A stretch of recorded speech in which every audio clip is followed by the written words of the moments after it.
We'll move next to my major concern for this weekend. I'll put it this way: I was planning to go to this game, but it's not going to probably make it onto my agenda for this weekend. We have the Texas Longhorns 7-point favorites on the road at Florida. Total is 42 in this one, juiced a little bit more heavily to under here. Is this the day that we finally realize that Arch is actually a Manning, Lante? Well, I mean, I think as a Texas fan and all the other Texas fans that are out there listening, I think you would hope so. These teams are pretty similar, to be honest. Like if you look at the trajectory of coming in, I mean, although obviously the arch hype and Texas being number one, that was obviously surpassed anything that Florida had. But Florida had really solid expectation. Like what was talked about to be, kind of a Heisman contender. They overachieved last year with that tough schedule. They fought for Billy Napier. But now, I mean, I have questions about both teams, to be honest. Like the same questions, like is their quarterback good enough? Their defenses are excellent, like elite defenses, but their offenses can't do anything. And if you look, Florida's obviously played the tougher schedule, which is why they're 1-3, and Texas is 3-1. They struggled, but Texas has struggled against some of the bottom tier teams in the FBS and not even power level teams. Whereas Florida has took their losses to at least power teams outside of South Florida. But I do think that this game sets up for to be ugly. So if you're looking for a lot of points, I don't think you're going to get them here. I'm looking under in this game. I mean, Texas is under in three of their last four. Florida's under in four straight. And I mean, Texas, I think, wants to run the ball. I think they're going to get some guys back. The issue is so with Texas, my issue is with Arch. I mean, I know he's a little bit shaky in the pocket.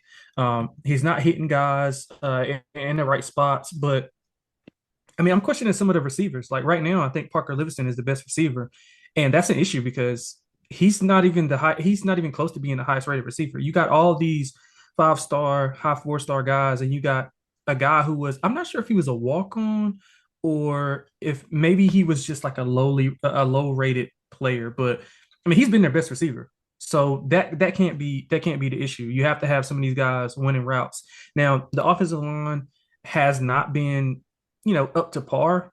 But again, I mean, Florida can't get pressure on anybody. I mean, they are. I mean, they're banged up. Especially, they're missing a defensive end. They're missing a nose tackle. They're missing a linebacker. So Texas offensive line should thrive here. I'm looking forward to them, running the ball a little bit early on, keeping Arch in and third and manageable, second and short to kind of keep the chains moving and gain some confidence. So I'm looking for a low scoring game. I do think Texas squeaks it out. I think the number is about right. I'm worried about the psyche of Florida, and because I mean, essentially their season's over. To be honest, if you just looking at it from the broad aspect, like they've already lost three games. They're not going to the college football playoff. I mean, Napier has already been talked about as being fired. So will they rally behind him a second year or will they just mail it in? And I think we'll know that early on. Lagway's been banged up. He was seen in a boot. I know the week off kind of helps, but I'm worried about his health. And this Texas defense is elite. I mean, they shut down any and everybody that they face. And Lagway's not been able to hit the deep ball, and Texas doesn't allow the deep ball. So they're going to force him to make things. They're going to force him to make reads and get the ball out quick. So I'm worried about Florida in the spot. If I had to play it, yeah, I would play Texas, but thankfully I don't. But I love the under. I love the under in the spot. I think both teams are really the defenses are really ahead of the offense. So I'm gonna trust both defenses to get it done. I mean, Florida scored 33 total points versus FBS teams. I don't think that's gonna cut it. Not against this Texas defense. So I'm going under. I love the under. If you want to go first half under, I love that as well. I'm gonna split a unit and go first half under and full game under.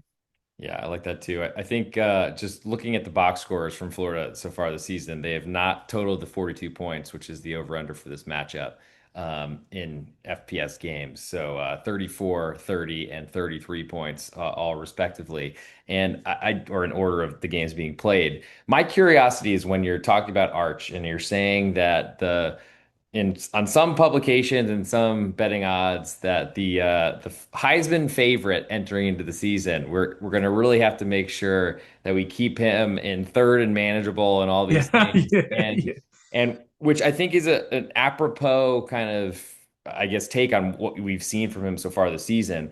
I do think the bye week certainly helps Florida. I think it also helps Texas and this Yeah. phantom shoulder injury, which Arch may or may not have. I just can't imagine the Manning family would have him playing through injury and looking as bad as he has and taking his draft stock if there was actually something wrong. But at the same time, I don't know really how to explain it. The like sucking of the teeth every time he throws a ground ball to a receiver. It does seem like it's injury related, but maybe it's his I guess when I hit a bad golf shot or a bad tennis shot in the net, I have a certain reaction too. Probably more curse words than Arch, but he's maybe raised a little bit better in a more southern town than me. But I do think this is gonna be a really tough matchup Yeah, for yeah, Texas. definitely. I'm hoping that the colors will shine through, but playing at Florida is It's not tough. great. Yep. It's a little bit nice to me that it's an afternoon game and not a Yep. night game in the Yep. swamp, which Yep. I think is a lot thanks to how poorly both Texas and Florida have played so far this season.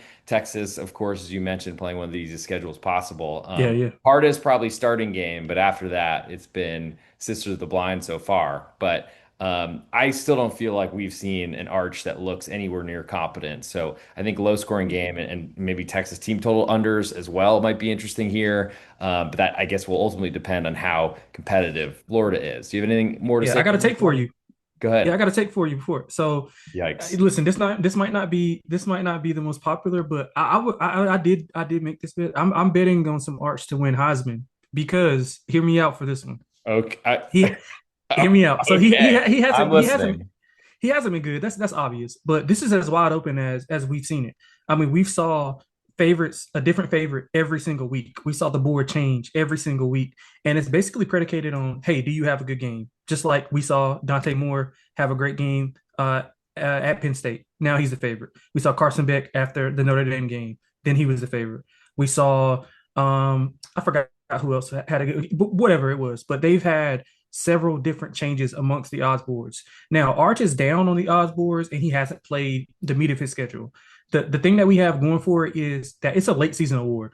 Most of the time it's not won in September and October. It's mostly won in the later stages of October and early November going into December. So that's when he's gonna be on a stage to play these bigger games. Obviously, this is a big game. He still plays at Georgia. You obviously have Red River. Mississippi State is now a big game because they're playing really well. So we have a lot of big games for him to showcase what he has to offer and what he could be able to live up to. Now, he still has to go out there and perform, but let's just say he goes out and he throws, 4 touchdowns, 350 yards. He has 67 yards on the ground. That's gonna and they win. That's gonna slice those odds a little bit, and then he has to showcase it a little bit more. Now he does have all of these different showcases to be able to put on film for these voters. And I mean, he was a preseason favorite. He's a Manning. The media will eat it up if he has to. And we have to keep in mind, like it is media, it is media granted. I mean, we saw Travis Hunter win it last year. The media gets in front of it, and they will get in front of Arch if he's playing well. So I think that's something to look at. He's going to have the stage to perform. And I think he'll get better. I think the bye week helps. I think Sark will scheme it up. I think those receivers will get better, and I think he'll get better. So I think that's a bet to that's a decent bet to make. Just being some of the things that I just lifted off. Yeah, I mean, I like it, and certainly it's a team award that's given to the individual, usually the quarterback on successful football teams. And Yep. certainly Texas had a lot of expectations. We've certainly hit the semifinals last 2 seasons through various college football playoff formats. I could all see it. And I've never really been a believer in what I've seen so far this Yeah, season. yeah, I It get feels it. like there's I some get it. big jumps that need to be Yeah, I get made, it. but Yeah, certainly the spotlight will be there if the team ends up starting to play well. And to be frank, one not so damaging loss is all that's on the ledger so far. So it could go many different directions. Hopefully, in the one that you're seeing, because I think a good season. If Arch is suddenly in the Heisman Trophy discussion, then Texas is starting to play good football, and I'm looking yeah, forward to seeing that. yeah, yeah.